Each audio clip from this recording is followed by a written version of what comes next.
राज्यात विविध योजनांमध्ये बसवण्यात आलेल्या एकूण सौर कृषी पंपांची संख्या 5,65,000 पोहोचली असून महाराष्ट्र हा देशात प्रथम क्रमांकावर आहे।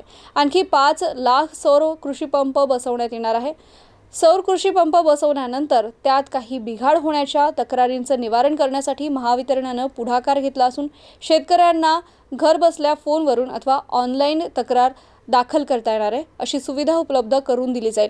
शेतकऱ्यांनी या सुविधेचा लाभ घ्यावा असं आवाहन महावितरणाचे अध्यक्ष तथा व्यवस्थापकीय संचालक लोकेश चंद्र यांनी केलंय।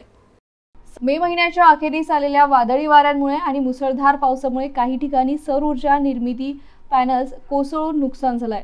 अशा प्रकारच्या विविध समस्या सोडवण्यासाठी व्यवस्था निर्माण करण्यात आलेली आहे। सौर कृषी पंप बसवल्यानंतर पंप चालत नसणे, सौर पॅनलची नासधूस होणे, सौर ऊर्जा संच काम करत नाही, सौर पॅनलची किंवा पंपाची चोरी होणे अथवा पंपातून कमी दाबाने पाणी येणे अशा विविध तक्रारी शेतकरी करू शकतील।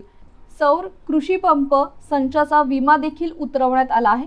लाभार्थी शेतकऱ्यांना महावितरणाच्या टोल फ्री नंबरवर फोन करून किंवा महावितरणाच्या संबंधित वेबसाईटवर ऑनलाईन नोंदणी करून किंवा थेट संबंधित पुरवठादार कंपनीच्या वेबसाईटवर नोंदणी करून तक्रार नोंदवण्यात येईल।